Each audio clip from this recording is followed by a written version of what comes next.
તેનો વિડિયો મામા વાળો ધવલ ભુવાનો મામો આ તેલ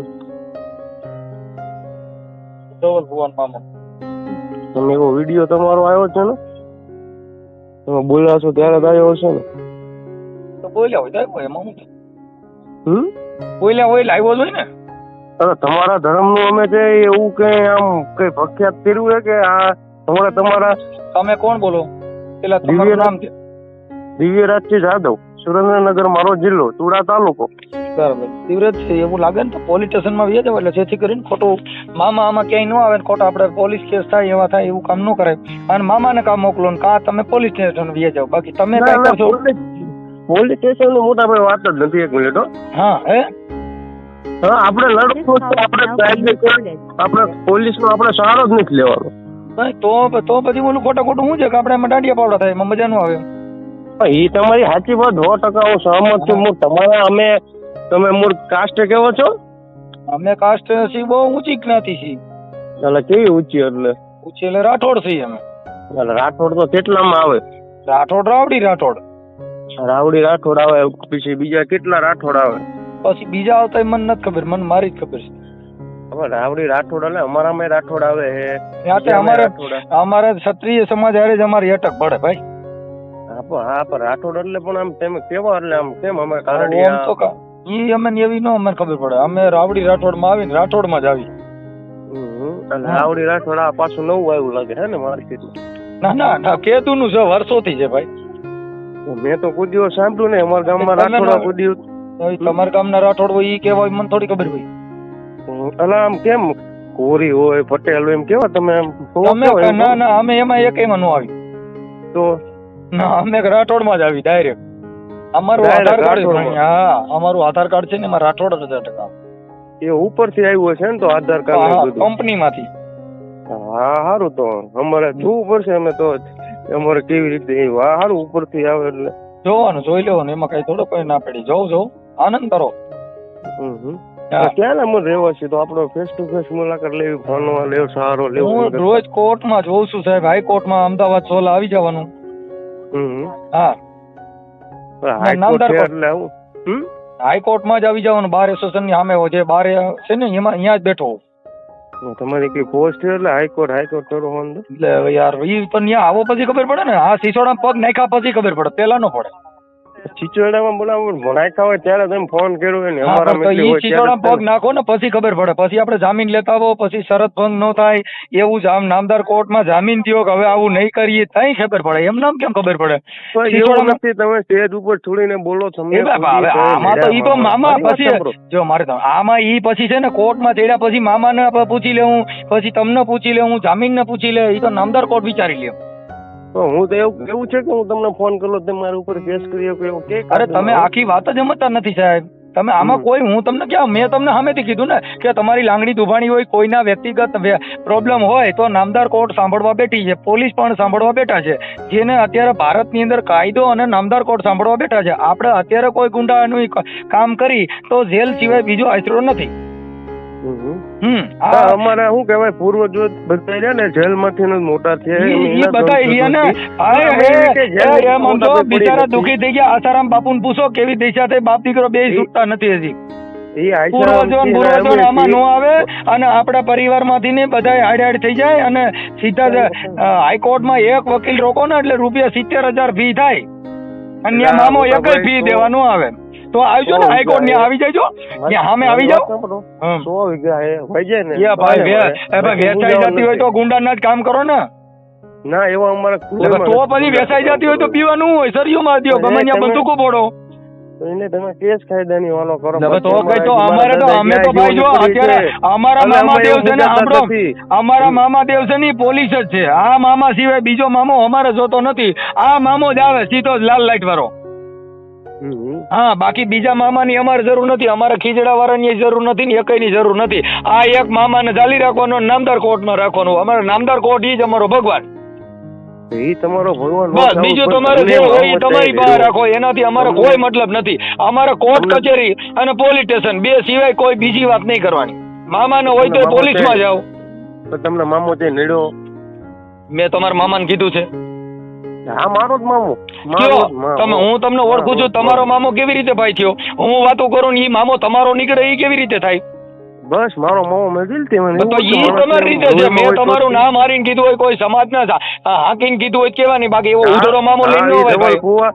ધવલ ભુવાનો મામો, ધવલ ભુવાનો તો એને પોલીસ સ્ટેશન મોકલો. ધવલ ભુવાનો ભુવો મામો હોય તો એને પોલીસ સ્ટેશન મોકલો. બાકી કોઈ બિચારો એને હજી વિડીયો મળ્યો હોય કે ન મળ્યો મને અરે મળ્યો હોય તો કઈ નો થાય એમ કહું છું ભાઈ. એ મળ્યો હોય તો કઈ નો થાય એમ કહું છું. આમાં કોઈ મેટર જ બનતી નથી. પોલીસ સ્ટેશનમાં જાવ એટલે તમને કાયદો સમજાવશે. તમને શું કહેવાય, આ ઓલું થોડુંક આપ્યું છે સરકારે અને થોડુંક એટલે તમે મને કઈ આપ્યું નથી. એ ભાઈ એ મારે સાંભળો, અમને કઈ આપ્યું નથી. આ સિસોડો જેવો છે, આઈપીસી CRPC છે ને, એમાં બધા હું બધું કાયદો કાઢીને બેઠો હું. હા બસ, તો જાણીને બેઠા હો તો પછી તમે ફોન જ ન કરી શકો. તમે કાયદાના અજ્ઞાન છો કે જેથી કરીને તમે આ વાત કરી રહ્યા છો. કાયદાનો જાણકાર માણસ હોય એ બંધારણ આર્ટિકલ્સ મુજબ કોઈ પણ માણસનો સ્વતંત્ર અધિકાર છે કોઈની માથે ટીકા ટિપ્પણી કરવી, કોઈનું બોલવું. એટલે એ કાયદામાં એવું લખેલું છે કે મોદી સાહેબની ટીકા ટિપ્પણી કરે છે, કેન્દ્ર મંત્રીની કરે છે, બધાયની કરી શકાય છે. ટીકા ટિપ્પણી કોઈ પણ ની કરી શકાય. આમાં એવું ન હોય ભંગારનો ભાવ હોય એને હોને કિંમત નો ખબર હોય. ઈ ન્યા જઈજો, ઈ પોલીસ સ્ટેશનમાં જાવ એટલે તરત જ ન્યા કિંમત કરી દે. ન્યા તો કરશે ને. અહીંયા ભંગારના ડેલાને ભૂલી જાવ, પોલીસ સ્ટેશનમાં જ કરશે ને. ન્યા PSI ને સંભળાવો, રેકોર્ડિંગ સંભળાવો, મામાદેવને ન્યા રજૂ કરો. તમારા નજીકનું પોલીસ સ્ટેશન હોય ત્યાં તમે કઈ કરો, પણ એમાં કોઈ પણ માણસને ફોન કરી અને મામો બતાવો એ ગેરકાનૂની કામ છે. ના, હું તો તમને સ્વાભાવિક રીતે મોટા હું તમને કહું છું, હું તમને સ્વાભાવિક તો મારી રીતે હું મારી રીતે લડી જ. આ તો મેં તમને સ્વાભાવિક રીતે ઓલું કેમ આપણે ઘર બનાવી તો આપણે નકશો બનાવો તો એમ ખાલી મેં તમને નકશો બનાવો તો ફોન કર્યો. ના ના ના, એ નકશામાં નહીં. જો અટાણે ભાઈ જે આપણે ધંધુકામાં કિશન ભરવાડનું મર્ડર થયું ને, એમાં અલ્લાહ બચાવવા નથી આવ્યા છે, બધા મુસલમાન જેલમાં છે. હા, હજી એક છૂટ્યા જ નથી. હા, તો એ તો કિશન ભરવાડ મને સારી રીતે ઓળખે. હું યાનો છું, મારે રોજ ઉઠીને ધંધુકા જવાનું હોય છે. ભલે ભલે, પણ હજી છૂટ્યા નથી. એમાં કોઈ દરગાહમાંથી પીરે મુજાવર આવીને કીધું નહીં ભાઈ અલ્લાહ તેરા અચ્છા કરેગા, છોડ લો અને ઉસકો છોડ દો, નહીં બોલેગા. અલ્લાહ એ ના પાડી દીધી કે અદાલતમાં હવે સાબિત થાય તો થાય. હા, એટલે કોર્ટ છે ને ભાઈ, એવું છે કે પોલીસ સ્ટેશન છૂટા હો એવો તમને દાખલા બતાવી છે. એમનો કહેશો આલા બાકી તમારા ધર્મ નો અમે વિડીયો ઉતારશું, પછી કહેતા નહીં કે જે કરવું હોય તો ઓલું કેમ અમે પછી તમારું ઉપાડવી તો પછી કહેતા નહીં એમ. ના ના, ઉપાડો તમારે જ્યાંથી ઉપાડવું ને ઉપાડો. તમને કોઈ આમાં સ્વતંત્ર તમારો અધિકાર છે. તમને કોઈ એવું મેં થોડું કીધું સર કોઈ ના જ ન પડી. તમને રોકાવટ જ નથી. આવા 8 નંબર હાઈવે સીધા ચોટીલાથી બધા પડ્યા. તમારે જે રોડથી હાલવું એ મોડો હાલવા. ના, એ તો હાલશું છે ને. બસ એટલે એમાં કોઈ બાબતમાં કોઈને ધમકાવા એ ગુનાહિત પ્રવૃત્તિ છે ભાઈ, બરોબર? એટલે મામાની બાબતમાં કોઈ ફોન ન કરો. ઈ મામાની વાત છે ને મારી મામાની વાત છે, એટલે હું મામા સમજી લેવું. તમે મામાના કોઈ બીજા કઈ ઠેકેદાર બનીને મને ફોન ન કરી શકો. ઓકે? ના ના, એટલે સાહેબ મોટા ભાઈ ઠેકેદાર ની શાંતિ રાખો, શાંતિથી વાત કરો. હું તમને સાહેબ શાંતિથી, એટલે તમે મામાના વતીથી ફોન કર્યો તો હું થયું? તમે મામાને મોકલી દીજો, મામા હારે વાત કરી લો. મામો મને આંધળા બેરો કરી નાખે, જે કરવું એ કરી નાખે. પણ તમે કોઈ મામાના માણસને ગમે એટલી ભૂલ હોય ને તો એ હું તમને ઓળખતો નથી. તમારે તમારા મામાને મારે શું લેવા દેવા? તમે મને વાત કરો એમ કહું. મેં તમારું નામ હારીને કીધું છે, કોઈ કાસ્ટ જાતિ જોઈને વાત કરી છે. ધર્મ નો તો તમે ઈ પણ ઈ ધર્મ ને મારે જોવાનું. ઈ ધર્મ કોઈ તમને વેચાતી થોડો દીધેલો. ઈ ધર્મ મારો હોય છે. ધર્મ કોઈ દિવસ હોય ને તમે એને ઈ કોઈનો ધર્મ વેચાતી નથી દીધેલો, કોઈને ફૂટપટ્ટી માથે લખીને દીધેલો નથી. બધું ખોટું તો આમ સાચા હોય તો તમે પૈકી લાગો ને, તમને કોને ના પાડી?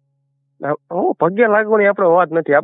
તમે ભુવાનું, તમારે ભુવાથી મતલબ હોય, તમે પૈકી લાગો. મેં તમને એવું કીધું તમે પૈકી ન લાગતા. એટલે પગે તો સ્વાભાવિક રીતે ગમે એ તમારો પ્રશ્ન થઈ ગયો. તમે અરે પણ તો તમને મેં ના નથી પાડતો ને. તમે પૈકે લાગો, તમારે જે કરવું એ કરો ને. મેં ક્યાં તમને ના મારીને કીધું? આ તો તમે મને ફોન કર્યું, તમે મામાનું અપમાન કર્યું. હું તો તમારા મામાને કીધું નથી. ઈ મારો મામાનો પ્રશ્ન છે. તમારો કોઈ તમારો મામો તો કીધું નથી. નકરો તમે મારી વાત સાંભળો, તમે એમ કીધું તો નકરો મામો તો કઈ ને એ બનાવી રાખે. અરે ઈ ભલે હું ખીજડા વાળો કહું, મારી વાડીએ મેં મામો બેઠો છે. ખીજડા વાળા આપણે ઘરે આપણા તમે ધવલ ભુવાની વાત કરી. ધવલ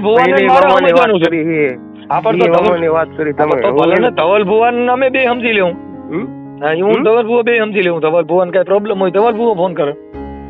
ધોલપુરો બિચારો પટેલ છે, પટેલની જાતિ નો એમાં આમાં કાંઈ ઈ પણ છે, એની પાસે મામો તો છે ને, ઈ ભલે પટેલ હોય તો એનો મતલબ એવો થઈ ગયો કે તમને એને ઉંચકાવ્યા છે એવું તમને કીધું, તમને એને ચડાવ્યા, ઉચકાય તમને ભલામણ કરેલી છે એને કીધું. નહીં એટલે તમે એવું માનો છો કે કોન્ટ્રાક્ટ નથી, હું એને તમે એવું કહેવા મને મેં એના વતીથી ફોન કર્યો છે એવું સાબિત કરવા માંગો છો? ના મને હું એને નહીં ઓળખતો. તો તમે કીધું કે પટેલ છે એટલે તમે દરબાર છો એટલે તમને છૂટ આપી એમ? ના, છૂટની વાત નથી. તો તમે હું કીધું કે ઈ દરબાર છે એટલે ઈ પટેલ છે એટલે હું દરબાર છું એટલે હું આ બધું કરી શકું. એને ખબર છે કે મારું દેવું હું વાંચીને બહુ આમાં મારે જ્યાં માનો અરે કરશે એને એવું હોય ને બિચારા. ના માનવા વાળા હોય તો કોઈનું નામ હારીને કીધું નથી ને. માનવા વાળા હોય મેં ક્યાં કોઈનું કીધું છે ફલાણા ભાઈનો?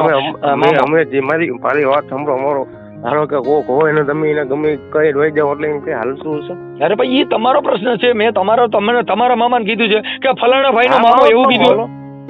ધવલ ભુવાનો મામો, ઈ મારો મામો. ઈ તો તમે ધવલ ભુવાનો મામો હોય તો તમે ધવલ ભુવાનો મામો ને તમે સમજી લ્યો, બાકી મારે હું લેવા દેવા? કઈ વાંધો નહીં. તમે કઈ જગ્યાએ અમદાવાદ કીધું? અમદાવાદ હાઈકોર્ટમાં બાર એસોસિએશનની ઓફિસ. હા, ત્યાં જ હોઉં છું, 24 કલાક ત્યાં જ હોઉં. ગમે ત્યારે આવો ત્યારે રિંગ કરજો ને.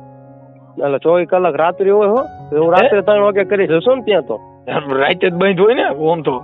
શું કીધું મોટા ભાઈ? 24 કલાક ઓફિસ તો 24 કલાક હોય ને, ઓફિસ હોય 24 કલાક. હા, વાંધો નહીં. આપણે હું અત્યારે થોડો કામમાં છું, તમે આપણે રૂબરૂ મુલાકાત કરશું. ભલે કરજો. કાંઈ વાંધો નહીં. ઓકે.